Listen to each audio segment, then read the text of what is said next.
OK.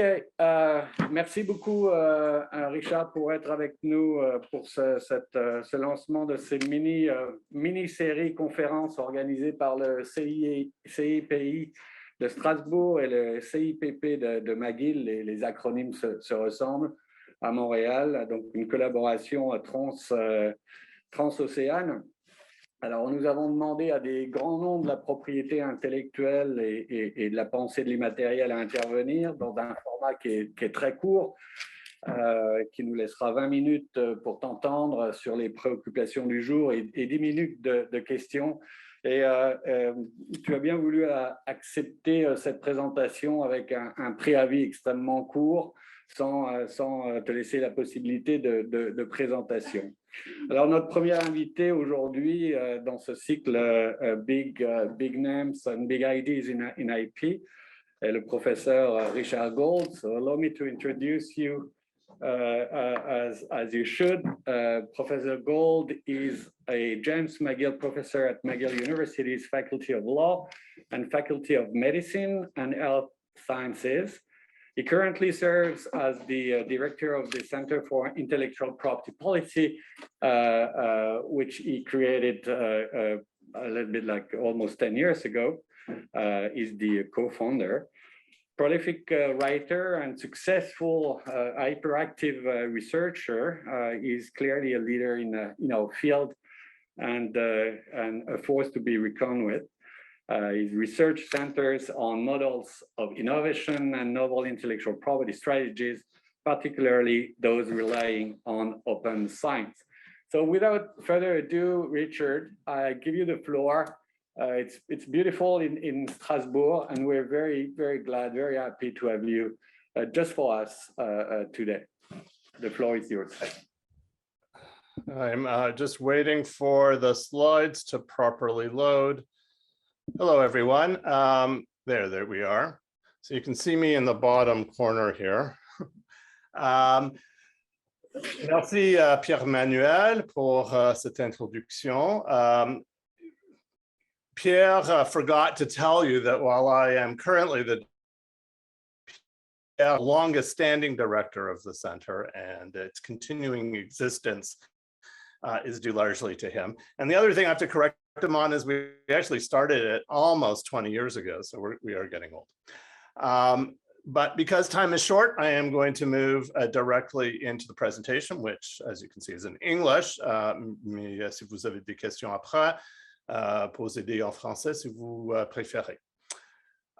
So this is a research project I've been working on actually for several years. And the problem was recently addressed actually by the DG Research in a forum in September. And that is, there's a growing literature that's showing, while it appears that innovation is going full steam, there are actually indications that there are problems in it. And this is the efficiency problem. And it has two components that I want to address. Whoops, too fast. The first is that there's decreasing productivity. That is, for every unit of output, whether that be an article, whether it be a patent, whether it be a product, research article, anything, we are getting less benefit compared to the last one. That is, the marginal increase in productivity from each new innovation is going down. Matching that is an exponential increase in cost. I'll go through all this, but the cost of running the system is going up. And the result is that we have lower economic, but also social benefit. So while innovation's proliferating everywhere, we're getting less benefit from it, and it's costing us more. Sounds counterintuitive, but let me take you through the data. So first, on productivity. We can go back to almost 200 years, and we can see the beginning really of the main part of the Industrial Revolution, and this is a chart of patents, and you'll see that there was a great boom in patents, and I know patents are an imperfect measure of innovation. We see a great boom, and then it levels off by the 1930s, and we can see this this leveling off in other ways. Here you have the number of patent applications per 100 workers. And you see that it is slowly declining no matter which way you calculate it. That is, per researcher, we're getting less out of them. We can see this in terms of patent applications, either by tech workers, again, this is the later period, 41 to 58, or patents per dollar expended. Whichever way you measure it, the line's going down. The only line that's going up is the cost per 100 researchers. So productivity are the blue and green lines. The cost is the red line. And let me continue with cost. If we look at the cost of technical person, this is a study done in the United States, so it's based on US research. Looking back 1920 to 65, you'll see that the cost per person is going up. So you remember the previous slide, we get, we also saw a similar type thing. So it's continuing until the 60s. We could see this also by co-authorship, the number of authors per paper. So to get one product out, we need more people. And this is increasing exponentially. We could look at it in terms of medical research expenditures, and it's going up as well. So per patent that comes out, we are spending more and more, and overall expenditures are going up. We can look at this in terms of new drugs. So from the 1970s to recently, and these are periodic studies, but all using the same methodology, we see, again, increase in costs per drug. We could see it in terms of the payment, the cost of drugs, again, using US data, going up. The cumulative effect of this is that we're getting less and less per person, or per patent, or per publication, or per product, but it's costing us more. And so you see that the blue line is showing that the research productivity, no matter how you measure it, that is output per new product, while it's not zero, it's higher than zero, it's less than it was before. And at the same time, we are paying more for it, here measured in the number of researchers. So we have more people to produce the same number of units of output, but those units of output are producing less. We can see this in different areas. This is by crops. So in agricultural biotechnology, we can see it for, again, for pharmaceutical products. We can see it for different types of medical research and medical interventions, et cetera. So what we get is an increasing expenditures going up, as you saw, exponentially, not just linear, in a linear fashion, and decreasing output. So the reason we see so much is that we pump money in. We offset the decrease of productivity by putting more money into the system. The problem is that this is not terribly sustainable. And so what people do is, firms and researchers, is they go after the easy stuff. This is an example of it. It's kinases. Kinases are a fixed number in the human body.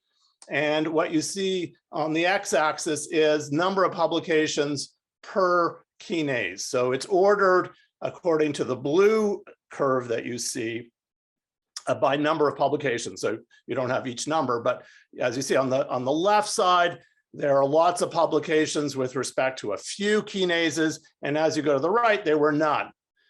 What we see in 2009, so taking a snapshot later, is the same kinases we were investigating 1950 to 2002 are largely the kinases we're still looking at in 2009. That is, there's a lot of white space, it's called the dark genome, where we're not investigating. That is, we're reinvestigating things that are less risky. So because costs are going up and productivity is coming down, the rational thing is to decrease your risks so that your investments are going to produce something, but they're going to be less productive. They're a minor increase. We can see this in another way. This is looking at all US patent data. How much risk? And so this is a measure of how far apart the patent families are, not the patent categories are, classes or subclasses are. So the further apart, the more risky it is. And you'll see that in the 1950s, most of the research was actually quite innovative because the line comes down. This is a line of non-risky research, if you wish, and then it goes back up again. So what we find is that firms are reacting to this reality by undertaking less risky research. We could see this also in terms of the number of Me Too drugs over time, that instead of coming up with a new class of drugs, what we see is firms doing what are called Me Too drugs. So this has been increasing over time. Okay, so the joint phenomena is we're coping, we're plowing more money into our research, getting less and less out of it in terms of economic boom, right? So if you look at the 1930s, for example, into the 40s, huge economic benefit from innovation. But the modern IT innovation just gave a little bump and it basically dissipated around 2004. So why are we seeing this? Few reasons, and I'm only going to give some. One is the increase in complexity of science, right? The easy stuff we found a long time ago. And so to find the next innovation, we need more specialization, more knowledge. It takes longer for people to be educated. And so they postpone the start of their research. The first time they get a grant, they need bigger teams, bigger equipment, etc. So it's harder to do. And therefore you need to spend more to basically stay in the same place. It's called, the Red Queen syndrome. You have to run twice as fast. This is from Lewis Carroll, to stay in the same place. This doesn't completely explain things. It certainly may explain things for older technology, but for new technology like nanotechnology, even biotechnology, AI, we're seeing the same thing happening. So these are brand new things where the innovations should be easier to find, and yet we're finding increased costs. So it's not a complete explanation. The next part is we have the wrong incentives. Since about 1980, we have seen increasing emphasis on measuring output. And this was a good idea. We want to assess where we are. But the problem is that the measure became the goal. And so we tell managers and firms, get more patents. If you're a manager in a firm and you're told, get more patents per employee, what you're going to do is take the least risky research, because that's going to guarantee you a patent. The patent may not be valuable, and if you have a breakthrough innovation, it may be far more valuable, but high risk. So you're going to take the low risk route, and you're going to go after getting patents in the short term, even though it's not really as representative of the income you're going to get. Academics, we start counting public citations to our publications over a 2-year period. So you look at how many times has your article been cited in the 2 years after publication. The only way to do that is to have something splashy, but that is not overly different from what was before. Because what the research tells us is, if you have a really breakthrough article, it takes 5 to 9 years to get the level of citations of something else. So the incentives we're giving to people are a problem. The other problem is silos. Our information is put into these separate silos. So company A undertakes a new investigation of a new drug or a new computer chip or whatever you want, and let's say it fails. So they spent a whole lot of money on that. Well, they don't tell anybody about it. And so the next company does the same thing and spends money. And then the next company does it. And so there's a significant waste of resources. Plus, in a data-driven economy where the amount of data we have, quality data, is important, when every organization has its own data set, you don't get the power of combining it. So by siloing information, we cause problems. And a lot of this is driven by patents. Or other intellectual property, but chiefly patents or trade secrets, where we don't let other people know. So while patents were, a strong factor previously in providing an incentive, with this new makeup of lower productivity, an increase in cost, and the importance of data, IP can actually get in the way of decreasing costs. So what do we do about it? And I'll spend my last 6 minutes or so on it. Now, there's no one solution, and there's no one solution that would work everywhere anyway. What our problem is, at least in my view, is we have one model of innovation, right? So the universities increasingly see their role as producing knowledge, patenting it, and handing it over to someone else. On the firm side, a lot of emphasis on patents, and certainly firms have been set up around patents and other intellectual property so that whenever we threaten them with maybe a different way of adjusting our IP, they resist. And what we see over time is increasing, a ratcheting up of the level of protection. Despite all the comments and concerns over access to medicines, countries are ratcheting up. This is potentially a part of the problem. What we need is more competition of ideas. How do we do and structure our research? And so I'm going to focus on, and most of my research focuses on the university and thinking about the role of the university in doing research. And I think we should do something different. That's where my research has led me to conclude we need to address some of the factors that are going into the costs of innovation, particularly transaction costs. And so what we need to do is create partnerships that are structured to be more open so that it's easier to enter and faster. We know that when firms negotiate with universities, the things they complain about the most is IP. It can delay the beginning of the research project by 6 months or a year. We need to simplify it. And for some firms, they won't even engage because they're small firms, they don't have the time. We know that we need a decentralized model of cooperation. We need a whole bunch of skills, right? That's the complexity of science, but we need to make it easier to get there. So open science partnerships go beyond just sharing of data and publications. They actually get rid of patent rights.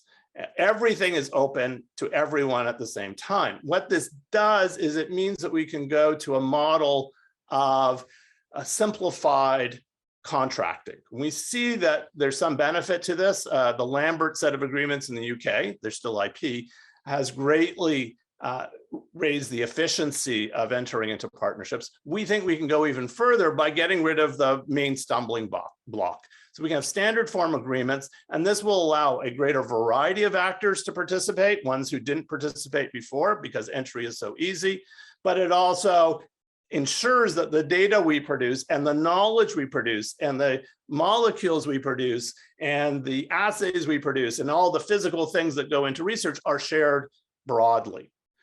We have ways to get a commercial outcome out of this using other means, but maybe we can address that in the question period. We also need to change the incentives. Through partnerships, we can draw on not only the incentives that come from money, but academic incentives such as promotion. If I get access to great big data sets, I'm going to be able to publish better.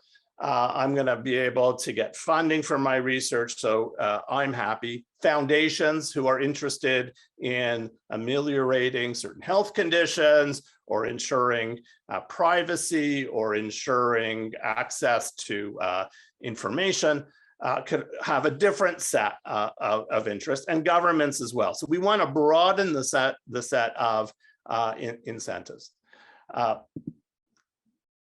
Let me just give you in the last 2 minutes a couple of examples, a few examples of this. So one is the Structural Genomics Consortium with the headquarters at Oxford, but also in Toronto in Canada. And its job initially, and it was created by industry, by GlaxoSmithKline, to find the 3D structures of proteins. These are the locks that molecules for medicines basically attach to. And everything is done in the open. They do not patent anything. They give the information to everyone at the same time. But there are certain advantages to being a party to it. First of all, you get a say in the kinds of research that are being done, but there's a lot of tacit knowledge being passed around. So one of the benefits is you know where the research is going, your labs are invested in it, and if something comes out of it, firms say to themselves, I'm better than my competitors. So with the same knowledge, excuse me, with the same knowledge, I'm able to produce a product. And this has worked extremely well. The level of industrial investment in the SGC has gone up over the years. It was about a quarter and it's approaching 50% now. This is a success story. They're responsible for about 10 to 15% of all structures in the world. Another one at our home university of McGill, the Montreal Neurological Institute and Hospital went open about 4 or 5 years ago because they were frustrated at the pace of development for drugs and neurodegenerative diseases. Basically, nothing has happened. They said, whatever we've been doing doesn't work, so let's share. And what they've seen is massive levels of investment from firms, from philanthropy. They've been able to attract students and staff because they're open. It's too early to know what the molecules will look like because 4 or 5 years is not long enough in this field. And lastly, because of the pandemic, we have set up a new initiative, VIMI, and our international partners are called READY. But the idea is we can design molecules against pandemic virus families. We don't know what the next pandemic will be, but we know we can develop molecules today. If we had done that, basically in the summer of 2020, we would have had drugs ready to go to treat COVID. We're also looking at other areas. These are all areas of market failure. So not only pandemic, but antibiotic resistance, pediatric diseases, and rare diseases. We're getting lots of enthusiasm about this. We're hoping for significant government money. We've got private sector money, including big pharma, including venture capital. So this is a new model, not to displace the other model, but to be complementary to it. So we want more competition of ideas, and this is one mechanism to achieve it. So I'll stop there.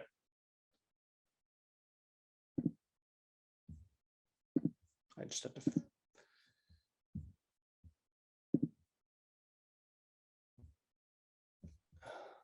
So we have 10 minutes to if you want to put questions to Professor Gold. I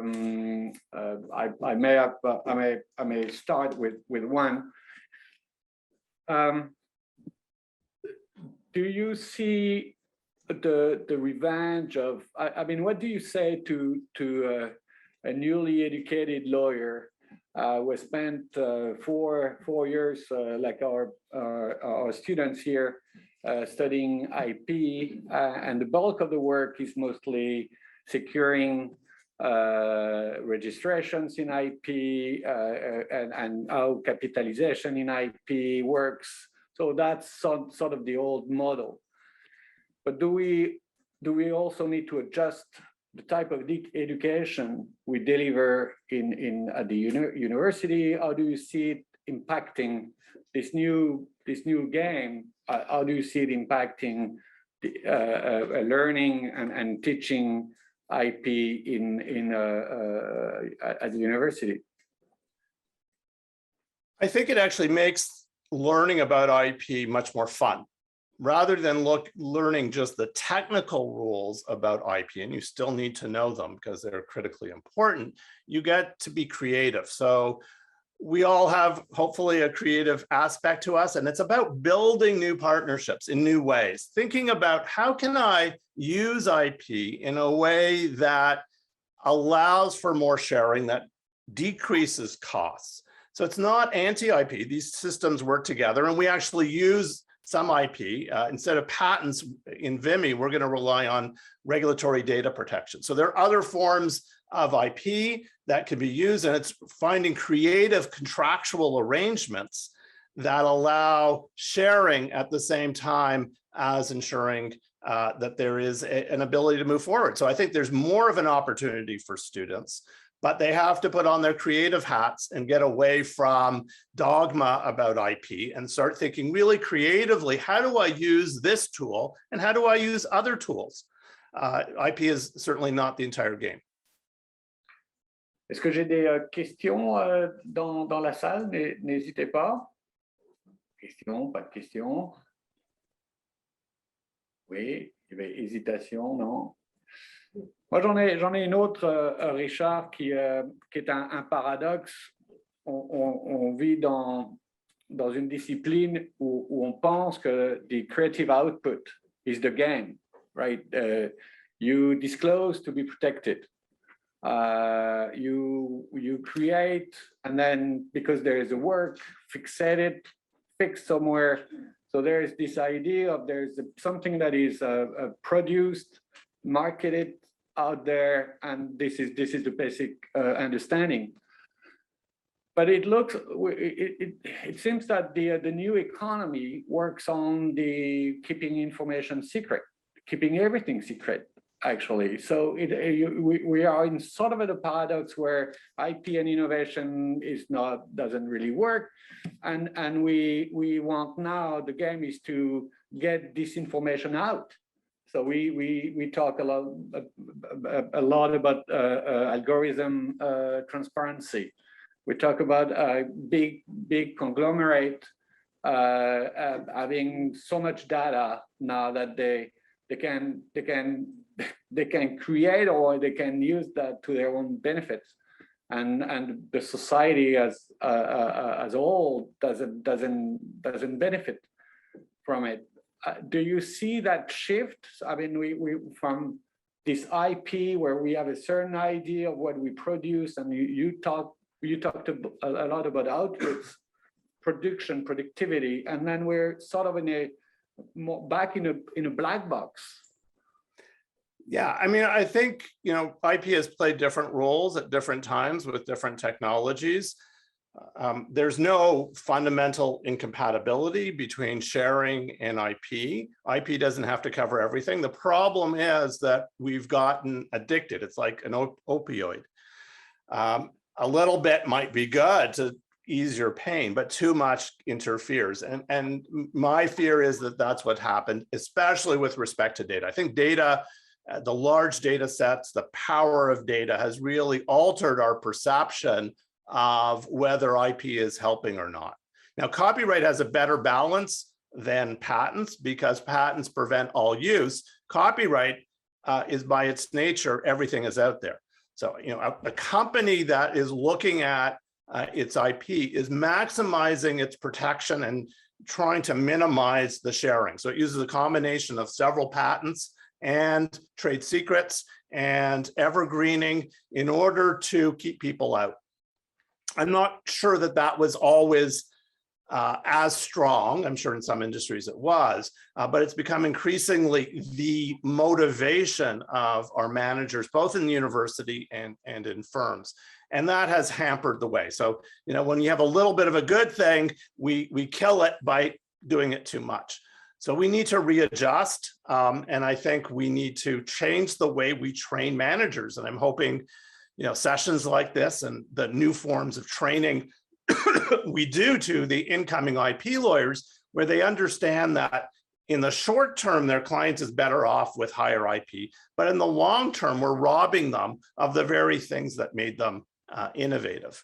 But it's a change of perspectives, and I see the EU being significantly ahead of North America, for example, in this thinking with the Open Science Cloud, with concerns about productivity. So I think the conversation has started, but where we'll end up is probably not just open science partnerships, but club goods and other forms of sharing, all of which compete with each other. And I think competition fundamentally is good, but it has to be at the model level as well as at the product level. Well, Richard, I promised that you would be free at 9 o'clock. I know you're going teaching. So a big thank you from Strasbourg. We're very fortunate to have had you for this first talk about IP and big ideas in IP. So thank you very much. Well, thank you, everyone, and I hope I was a good warm-up act for Giorgio, who I think will give you a great presentation. Please apologize to him that I can't participate since I'm off to class. Thank you. Bye.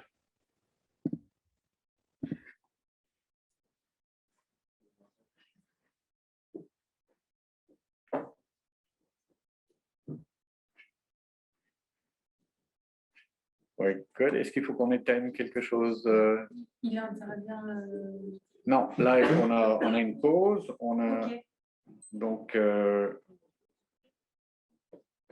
il est 3 heures. Giorgio Resta à 3h30. Ok. Est-ce que c'est des choses que vous aviez déjà en tête, apprises, des choses qui, les courbes sur la production, c'est fascinant quand même. Alors, il s'inscrit dans une,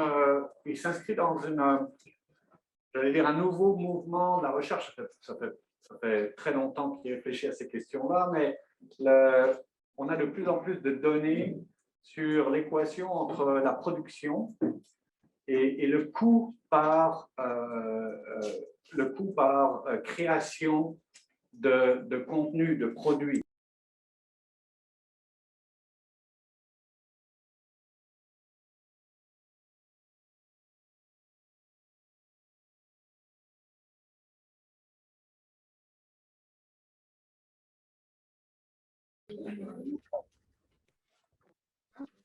Giorgio. Hi, yeah. Okay. I managed to get in. I was clicking on the wrong link from your email, but now I'm here. Fantastic. We have Italia now. We had Montreal a few minutes ago, and very happy to have you with us today. So you know, this is quite an improvised setting. We have here the students of the CEIPI of Strasbourg, all well versed in IP, and they're waiting for your wise words. And the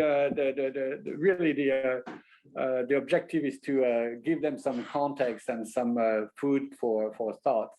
And when I thought about organizing this with big names and big ideas in IP, I thought immediately of you. So thank you very much. Thank you so much for being saving a little bit of your time for them and for me. Alors, I'm just going to give a few words. Because it's not for me to be talking. Give a few words and then off you go for 20 minutes. And as I mentioned to you, you really have carte blanche, and you can bring any thought or even provocative ideas that you may have. Professor Resta is full professor of comparative law at the University of Roma in Italy. He's the Deputy Dean of the Department of Law and coordinator of the International PhD Program on Law and Transnational Regulation.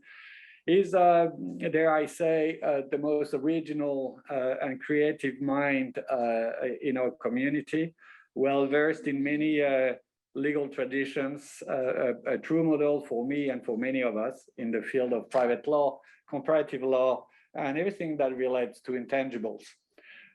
His influence, as you can feel in my voice, is felt well beyond Italia. It's a real delight to have Professor Resta for a 20-minute monologue on a topic of his choosing. Giorgio. Thank you so much, Pierre. Actually, I have to say that I have no title to be here today except long-lasting friendship with Professor Moyse. We know each other since a little bit more than 10 years. And it's always been for me a great moment for enrichment anytime I talk to Pierre. So I'm very happy to be here and honored by the invitation. But first of all, a clear disclaimer for the students and for the colleagues who are there. I'm not a big name, nor do I have big ideas. And even worse, I'm not a specialist of IP. I'm an outsider of IP. Therefore, I suggest sincerely to any of you to exercise what's called now in labor law, le droit à la déconnexion. Exercise it now or listen without any liability on my part. Actually, when Pierre invited me and I'd chosen this title, Beyond IP, the Appropriation of Everything, I was somehow reflecting on the issues and the topics that have been always interesting me in my scholarly work. And still, I think that these problems are at the core of the contemporary issues of private law, I would say more generally than IP law. Namely, I'm actually interested in understanding the way in which the legal system creates the original forms of allocation of wealth. Anytime that a new property is created, the law is allocating rights and obligation, and this is at the core of the entire capitalist society. I would like to record one of the dearest name in my intellectual pantheon, that is the Austrian-Hungarian economic historian Karl Polanyi, in a fabulous work called The Great Transformation, in which he retraced the origins of modern capitalism and the contradictions that exploded for the first time in the moment in which Nazism and fascism at the beginning of the 20th years exploded. And at the bottom of this story, at the roots of this story, is the creation of three new commodities during the Victorian era in England. The commodities that Polanyi calls fictitious commodities. And these are land, labor, that is the person, and money. And he retraces the way in which the legal system transformed some entitlements that before were either non-existent or ruled by a regime of commons into new property. And this created the first contradictions in the capitalist society, as he was calling the new form of relationships created during the industrial era. And I still think that his dynamic perspective on the creation of new wealth and new structures of appropriation is at the core of some of the most difficult problems that we face today, not only in strictly legal sense, but also from a more general societal perspective and from perspective of democracy. And I'll arrive at this at the end of this free flash, which I would like to give you on 3 moments in which the legal system creates new property, but I'm not interested in the creation of new intellectual property right. I'm not interested in the formal, let's say, extension or expansion of the traditional IP rights. For example, for any of you who has read the wonderful essay by Jamie Boyle called The Second Enclosure Movement, well, he retraces a story of creation of new IP rights. And we have heard this story many times. But I'm interested in something which is beyond IP. The way in which the law uses other legal institutions, doctrines, or principles in order to create the forms of appropriation which work more in the informal way, not in the formal character of new IP rights. And I would like to give you 3 flashes and short examples on this, on which I've been working in the past and I'm actually working. The first one is the transformation of the human person, the personality, the identity of the people, into some sort of a new intellectual property right. We would not call it a proper intellectual property right, as it is done in the United States with the right of publicity. But it's very interesting to see the way in which, in 2 minutes, 200 years of history, continental law created a new form of property. First of all, French case law at the 19th century, a new technology emerges, photography, and therefore new conflicts arise. Who owns the image? Who has the right to veto the publication of an image of a famous person? The first important case, 1858, has to do with an actress, Rachel, whose image is taken and published without the consent. And the courts start to argue that every single person has a droit de propriété, le plus sacré est intangible sur l'image. This idea, so creating a new, let's say, droit subjectif on the image, irrespective of its legal qualification, but let's say in the shadow of the general clause on civil liability, which has been typical of the French case law of that time, was reorganized rationally, theoretically, dogmatically, as they love to say, but the Germans at the same time, that created a new category of rights, which was not known in the digest or in the Roman tradition, personality rights.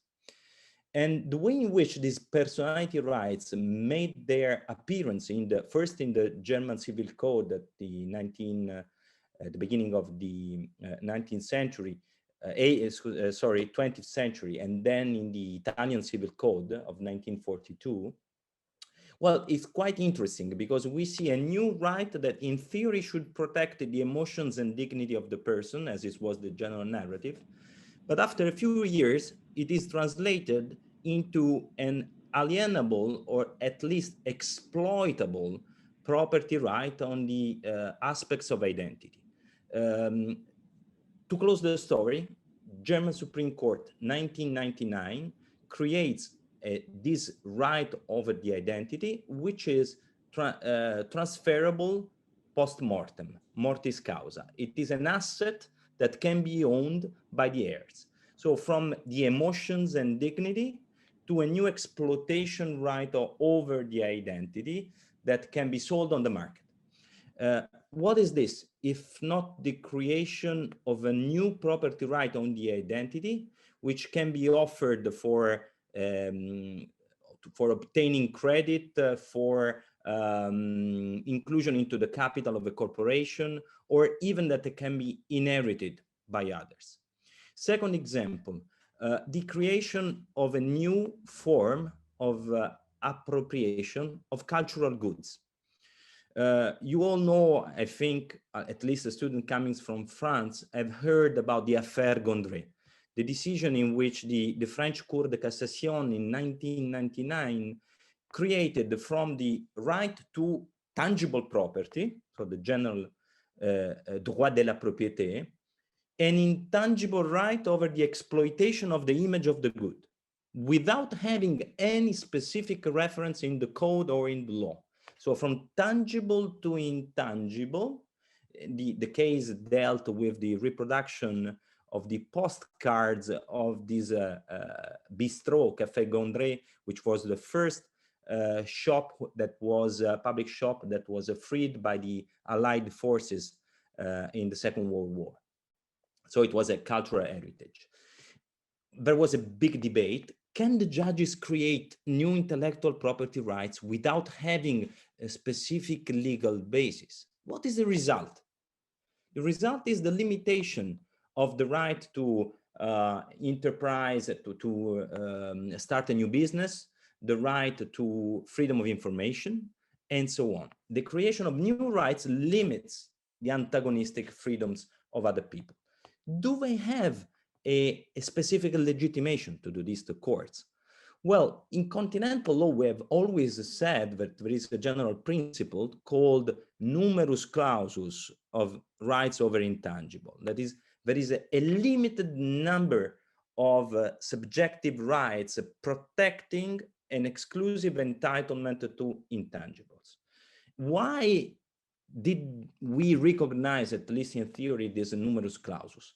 There is a great book by a very good friend and a very sophisticated German scholar, Alexander Peukert, 600 pages long, Güterzuweisung als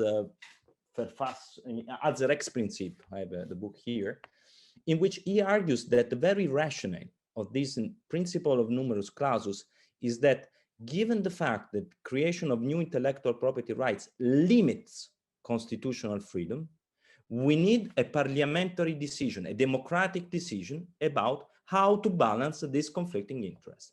But when we do it at the level of the courts, without any parliamentary control, we are basically challenging the pillars of democracy. because creating new rights means limiting freedom, therefore interfering with constitutional protected rights. And this is a basic issue, because you may understand how important maybe this topic today, because the reproduction of the cultural heritage may serve very important public goals. The last example that I have, I'm working as a counsel for a startup, an Italian startup, which is taking scans, the electronic scans of sculptures held in museums in Italy, and through a 3D printer reproduces and sells all over the world these clones of the original sculpture with the certification of authenticity. Can we do this? Are we allowed to reproduce? Are we allowed to publish on Wikipedia, Wikilove's monument, the image of cultural goods? There is a big debate going on this topic. France adopted a very proprietary perspective because in a recent law called La Loi sur les domaines nationaux, listed some specific monuments whose reproduction of the image is prohibited unless you get a specific authorization and you pay revenues and you pay royalties.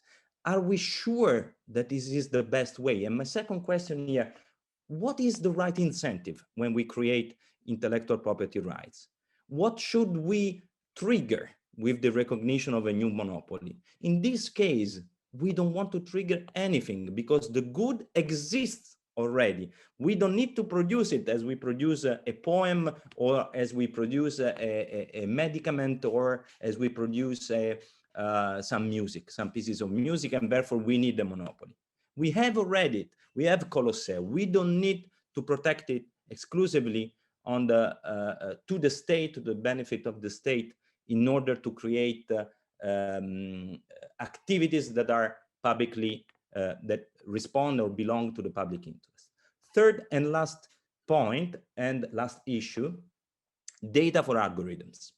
You know that today we're talking a lot in Europe about how to develop artificial intelligence, how to fill the gap that still exists, and it is massive, with China and the United States. And we try to argue that by combining the data protection with the new proposed regulation, we may fill the gap.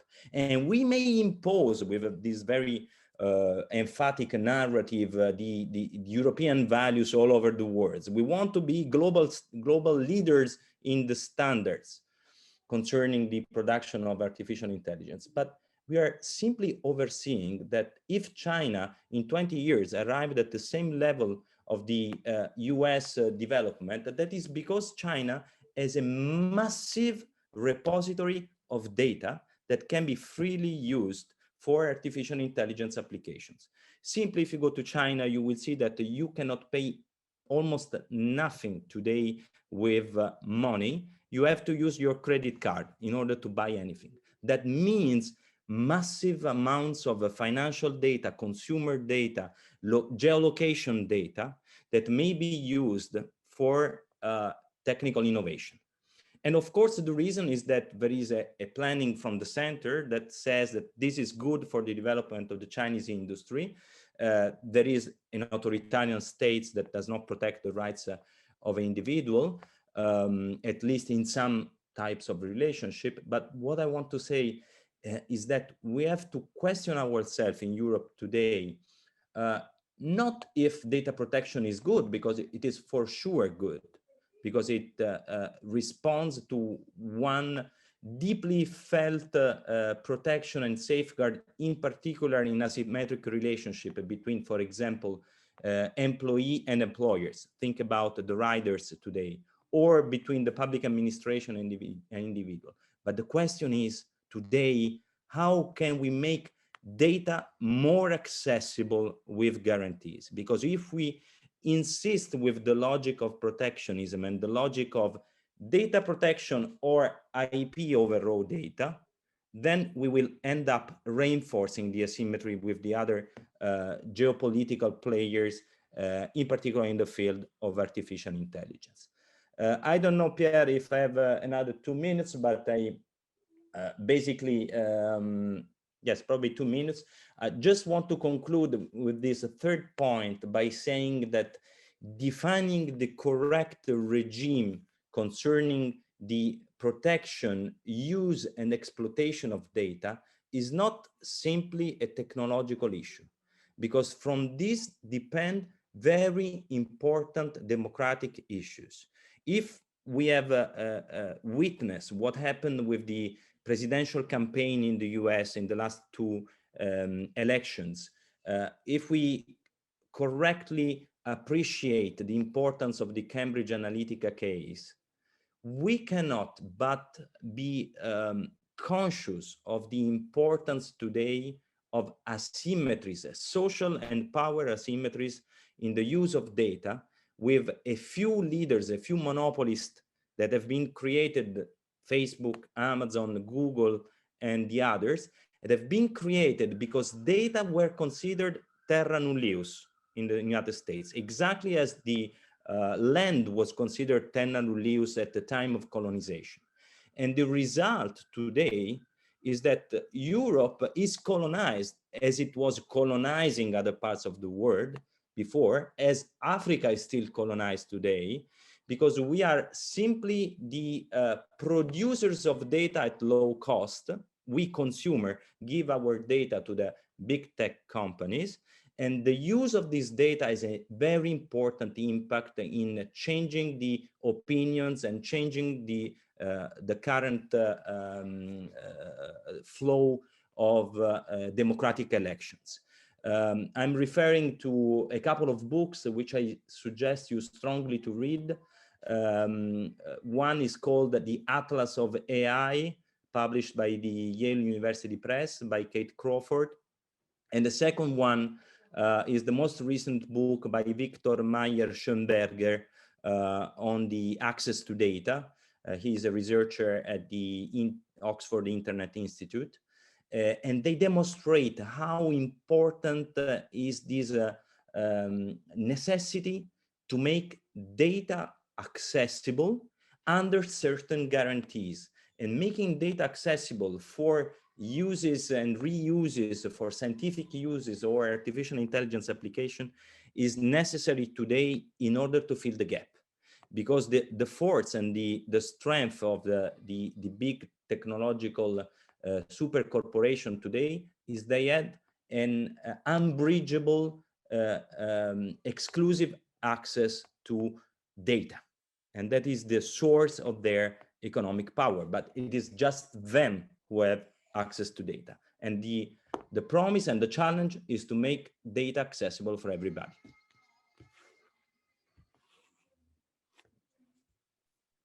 Thank you very much, Giorgio. We have 10 minutes. I already have a question sent by Bastien Savin on the little dialogue box, and I'm reading it to you. Good afternoon, Professor, and thank you for your intervention. Do you see the new trend on personal data protection, such as GDPR, as a new form of property that could be opposed by individuals to the movement you are talking about?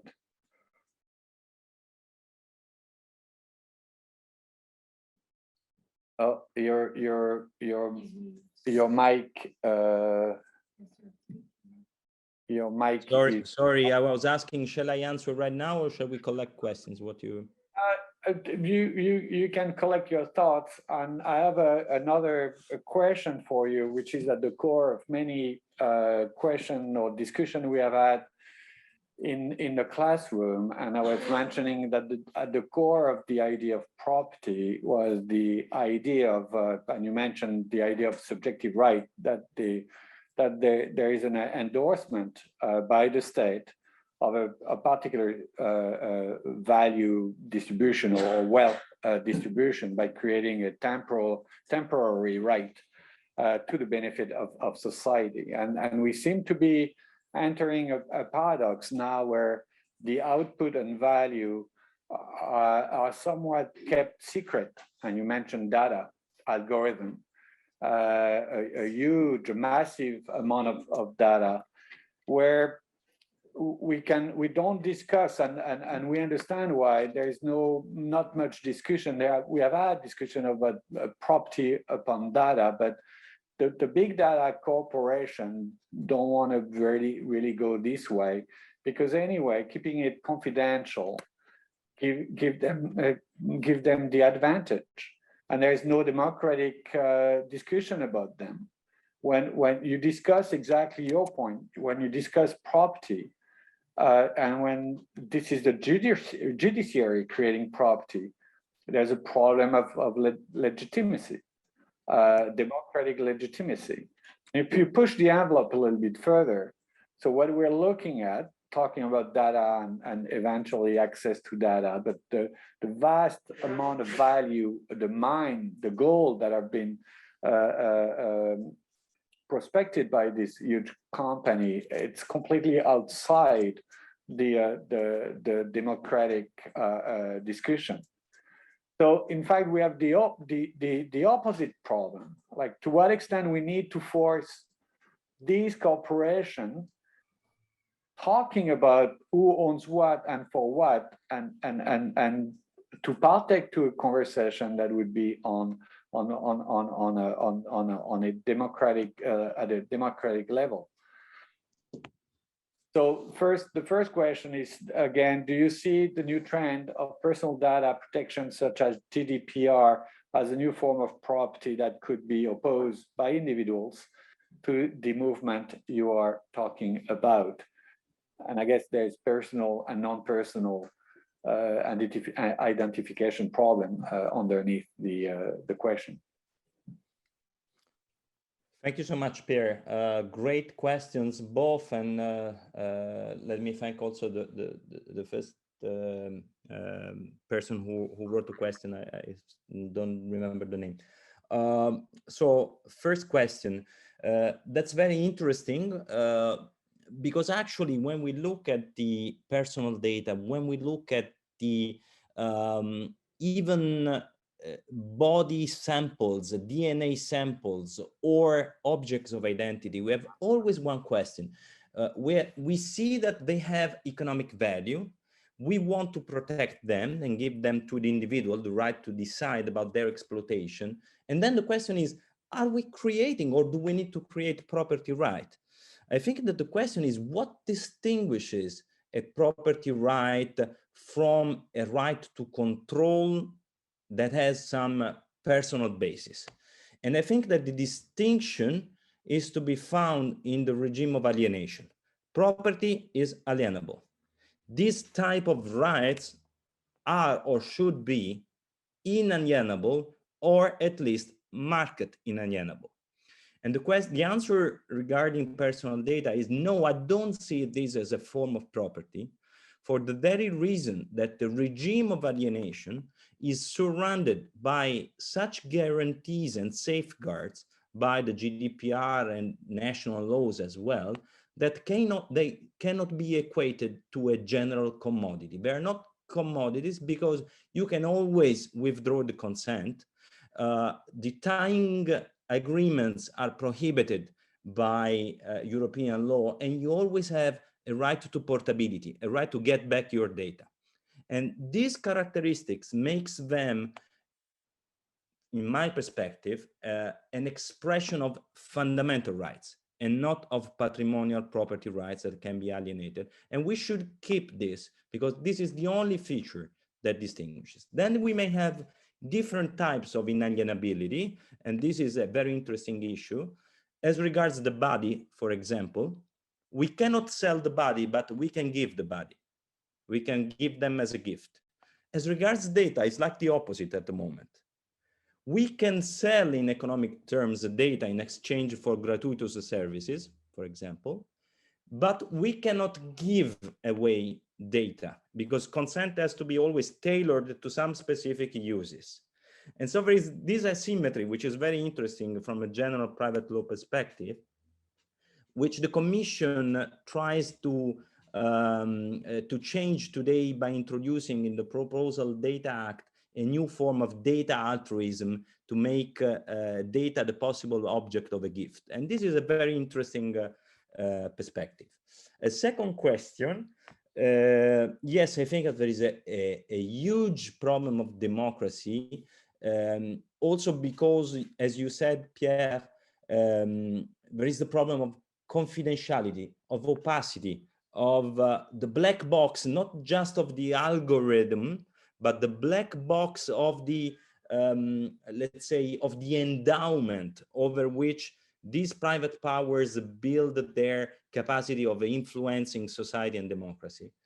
And indeed, I'm quite scared, for example, by seeing that even in the GDPR or in the French law that transposes the GDPR, there is always a clear safeguard that says that there is, on the one hand, the right to access and the right to open the algorithm, Article 22 of the GDPR, but in the whereas and in the recitals of the GDPR and the French law, it is always said with the exception of the protection of trade secrets. But as we know, trade secrets is a very flexible institution, can be even created by contract. And so the question is today, I refer to a big issue, non-disclosure agreements. You remember that the contract between the Commission and AstraZeneca was not open to the public on the basis of a contractual non-disclosure agreement. So the question today is creating secrets over these raw data that are resources, particularly important for democracy, is acceptable? Or shall we set the limits on the basis of a democratic right to have information? And so on the one hand, we have the right to property, but on the other hand, I think that it's important to strengthen counter narratives, data protection or right to information, because it is only by creating constitutional right that can be balanced against the property, which in the European Charter of Fundamental Rights is considered a fundamental right, that we can open up the monopolies, which are also the sources, as I said, not only of economic power, but also of the power of influencing strongly society and democracy.